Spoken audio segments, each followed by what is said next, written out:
impanuka, urose umuntu ubona umuntu apfuye mu modoka, ukabirota mu nzozi, ni ikimenyetso. But if you die in the train crash, it's a sign that enemies are planning to kill you through the accident. Even you, your husband, your wife, your children, your grandma, and your family. So bikwereka yuko bigiye gusasubwa ngo icyo gihe umwanza ari kuhamagara, ari kwemvoka, ari gutumira kugira ngo uzagire ingaruka muri accident zihoraho kandi utatakaje ikinini cyane, ugasanga birakubayeho bikugarutseho buri munsi, bya bintu birigarutsemo byigarutsemo, ugasanga mu kwa mbere mwashyinguye umuntu kubera impanuka, umunsi ukurikiye kubera impanuka. So rero ugomba kwitonda cyane ukamenya yuko ari ikimenyetso cyo gukomereka biri serious, ndetse no guhura n'ingorane ndetse n'ibibazo bidashira ahubwo bikomeze hakuzaho. So rero kurota gari ya moshi nkuko nagusobanuriye, ubonamo wapfiriyemo cyangwa undi yapfiriyemo, ni ikimenyetso simusiga cyerekana ko umwanzi arimo kwata.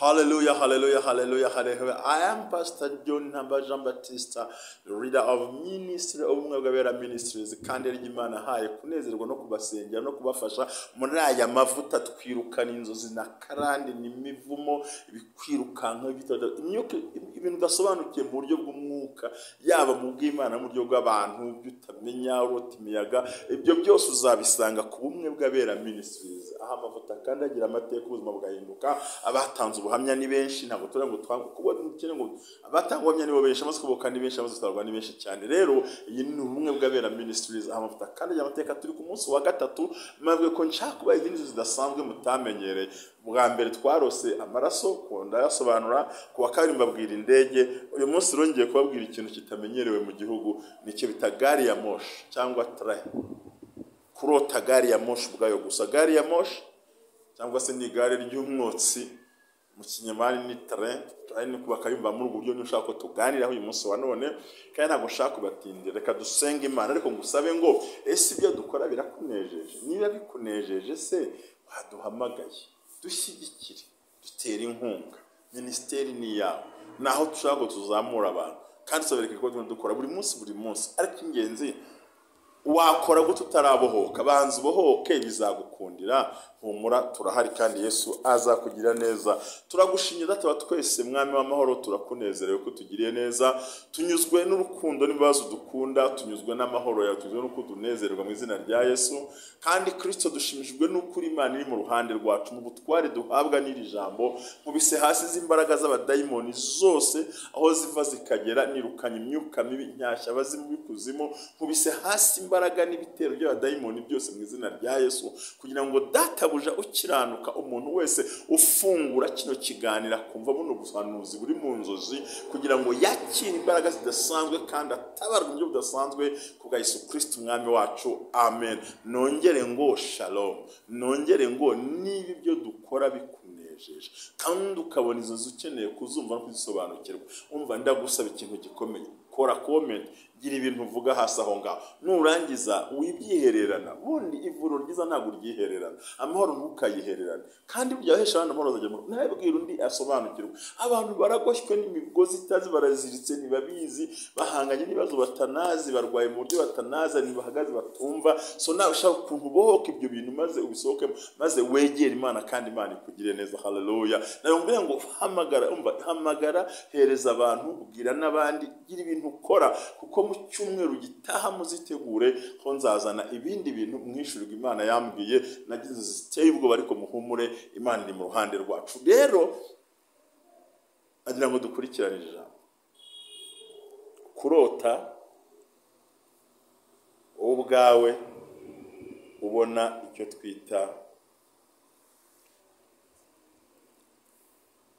twita gari ya moshi, imodoka y'umwotsi imwe bikururana birebire, train, abandi barayumva. Iyo uyirose icyo bisobanura, ubundi ikintu cya mbere nk'uko tureba ngira ngo uyu munsi numvaga nifuza ko twasoma n'ijambo ry'Imana, ariko cyane cyane wareba muri Zaburi 23:4-6, ukareba Zaburi 127:1-8, aho hose wahasanga amagambo yasobanura. So icya mbere, inzozi zo kurota ubwato cyangwa kurota ikindi gikora impanuka, nuvuga ngo buri gihe n'ukwerekana ko ubundi muzarebe yo gari ya moshi yakoze impanuka, abarokoka ni bake, abavamo ni bakeya, abakira ni bake, kandi gari ya moshi itayaka igatwika ibintu byinshi cyane. So rero kurota gari ya moshi ikora impanuka bisobanura ko urugendo rwawe ugiye kugenda utazigera ugera ku ntego yawe n'imwe. Ariko nyamara iyo uyigendamo nta mpanuka wakoze, yisobanura ko ibyo ugiye ko irihuta, igenda vuba, itwara imizigo, itwara ibintu byose, pakira ibintu byinshi, ndetse yakugeza kure hashoboka rwose, ukagera ku buryo wagera ku cyo wifuza.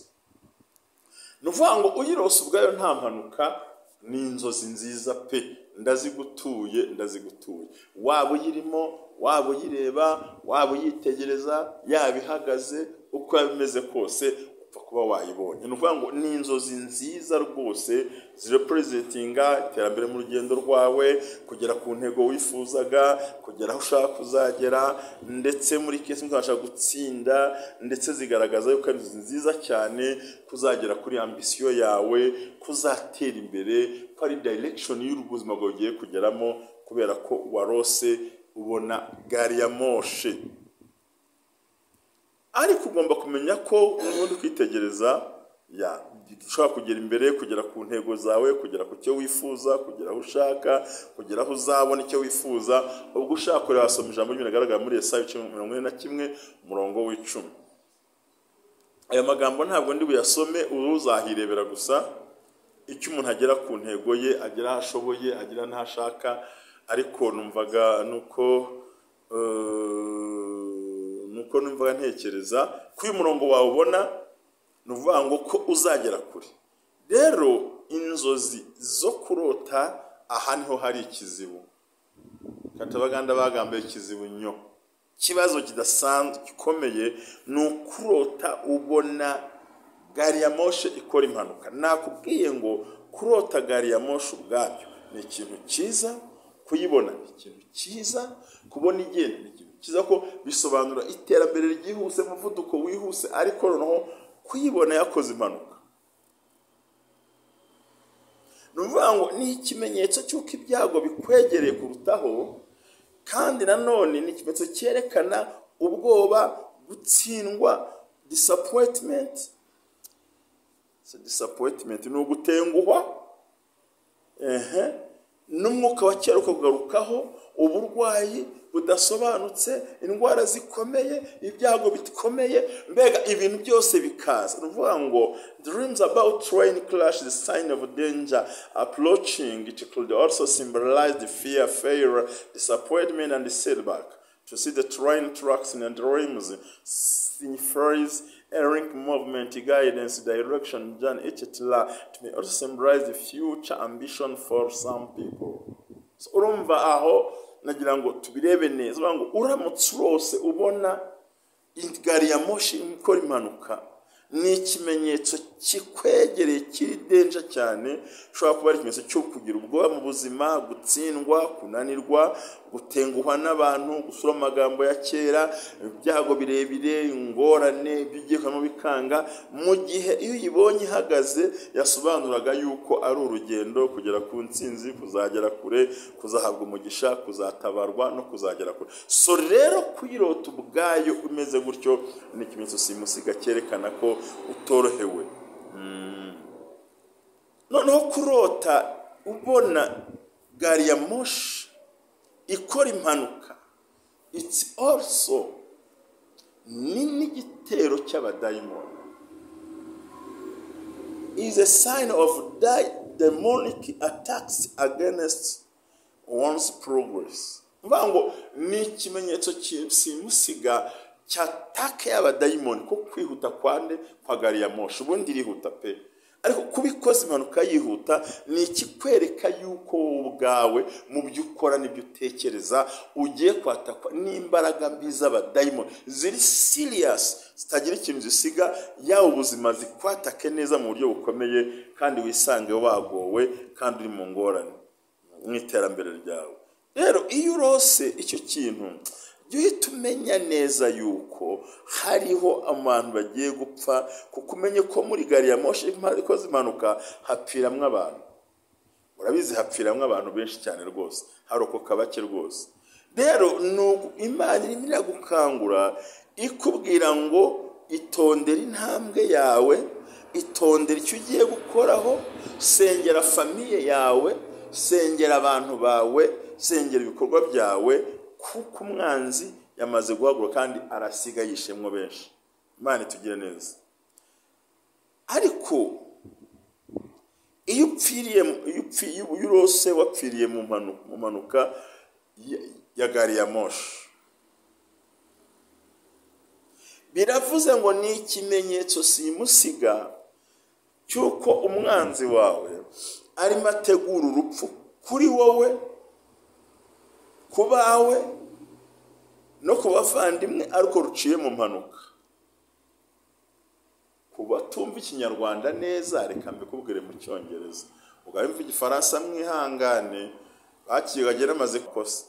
But if you die in the train crash, it's a sign that our enemy is planning to kill you through the accident, your family, yourself, your husband, your wife, and your children.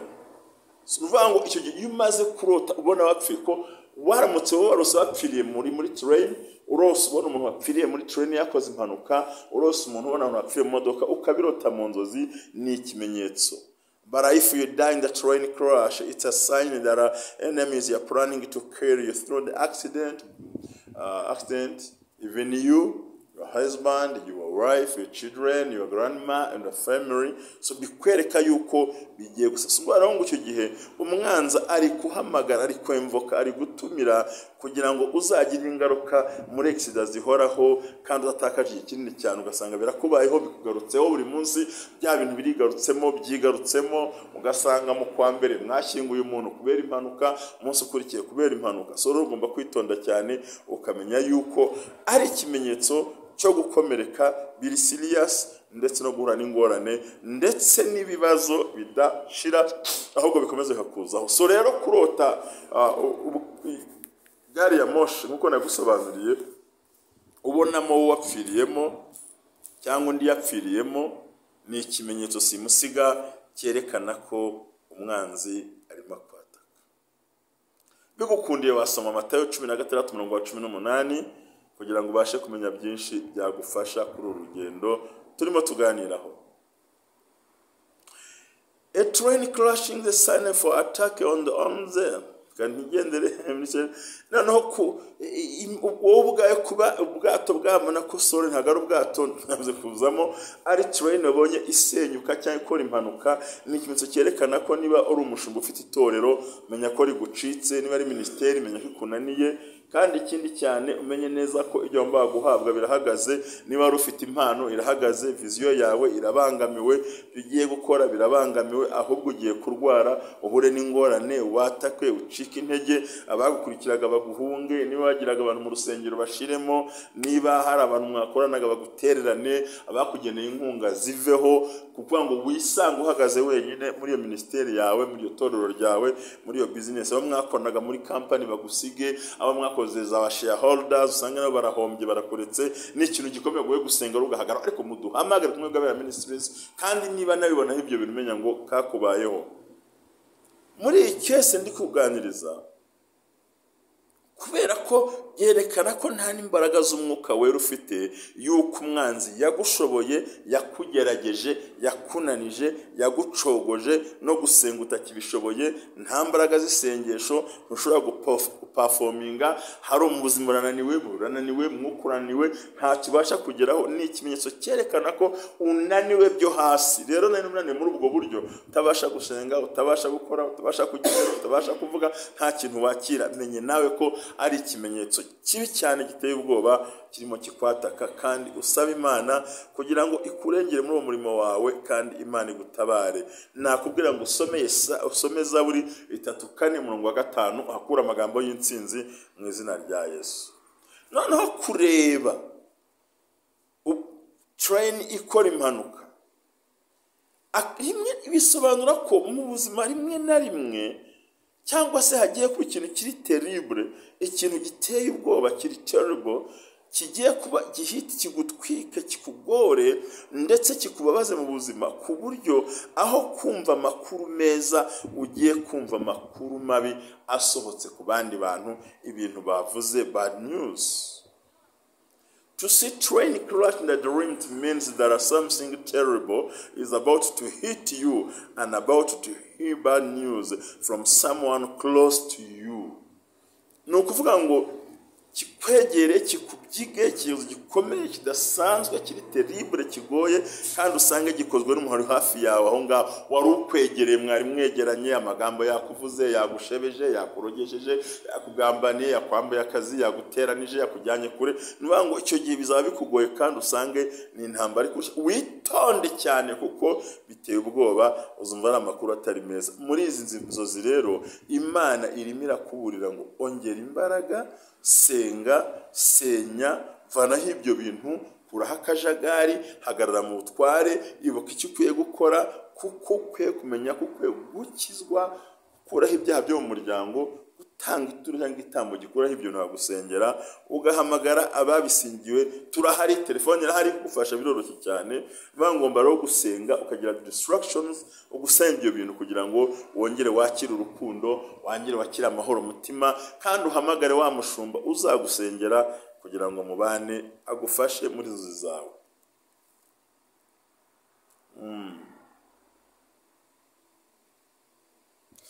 Igikurikiyeho ngiye kubwira ni ukurota bisi, imodoka itwara abagenzi, igongana na gari ya moshi kandi bihuriye mu nzira. Bishatse kuvuga iki ngibyo?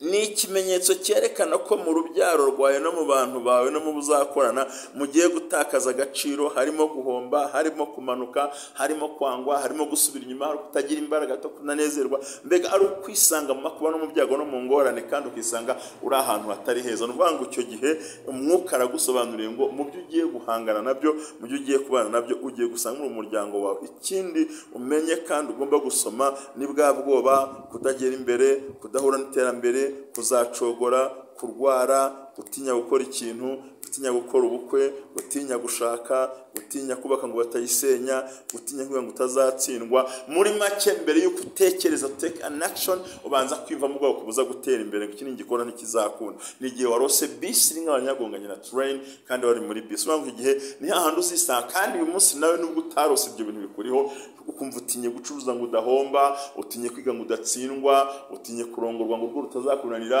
utinye kurongora ngo abagore ngo ntibabashobora baragoye kandi atari byo, utinye gusurana ngo batabega, ugasanga wibitsemo ubwoba bwo kutagira ikintu utekereza. Bakubwira ati fungura cano nk'iyi, ati sinayishoborera. Bakubwira ati fungura itorero, ati sinabishobora. Bakubwira ati hijya guhinga, ati bitazuma imvura yaragize. Mbega ugasanga muri wewe buri gihe ntabwo ufite gutera imbere. Menya ngo wagabweho ibitero kuko wumva ntacyo wakora. Ufite ubwoba ku kintu cyose, ufite ubwoba aho werekera naho uva, ufite ubwoba mu byo uzakora. Nuvuga ngo ikintu cyambere nuvuga ngo ufite ubwoba nta kintu wakora, ntiwatera imbere. No kuvuga uratangira ugira ubwoba, sindi bucuruze ntahomba, sinibwiga ntatsindwa, sinshaka rugo utazananira, sinzabye ntabanisha mu cyo mbahereza. Mbega ugasanga buri wifite mu ubwoba, cyangwa buri ntambwe yawe utinye kuyitera kubera kugira ubwoba. Rero nta kindi nakubwira, saba Imana izo nzi zikureho, Imana ikongerera imbaraga mu rugendo rwawe. Zaburi 2:28 zo kwasoma nubona umwanya.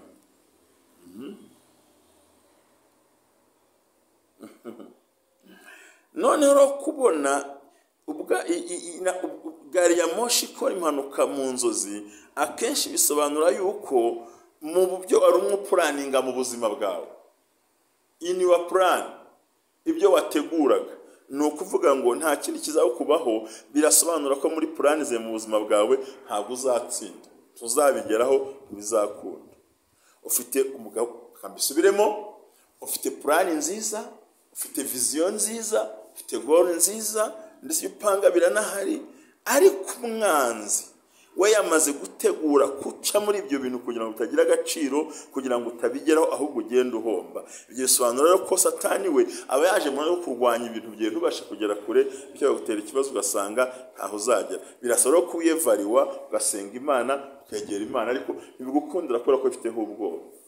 Kandi ikindi kurota izo nzozi ni ukukubwira ko buri gihe mu buzima bwawe mu ruhande rumwe ugomba kwirinda no gutuza no guceceka no kumenya neza ko umwanzi ari mu ruhande rwawe kandi rukomeye, kandi cyagambiriye ari ugushyira hasi. Rega mbabwize ukuri, ijambo ry'Imana ryeruye rigaragara mu Befeso 6 umurongo w'10 ngo ibisigaye mukomerere mu mbaraga z'ubushobozi bwe, kugira ngo tubashe guhagarara ku munsi mubi tudatsinzwe n'urugamba. Kuko tudakirana n'abantu, ahubwo dukirana imyuka mibi n'imbaraga zo mu kirere ngo z'abanyabushobozi n'abategeka b'isi. Aho rero Satani akorera muri abinati bantu bakoramo, abakora Satani bose naho usanga bo paretingira.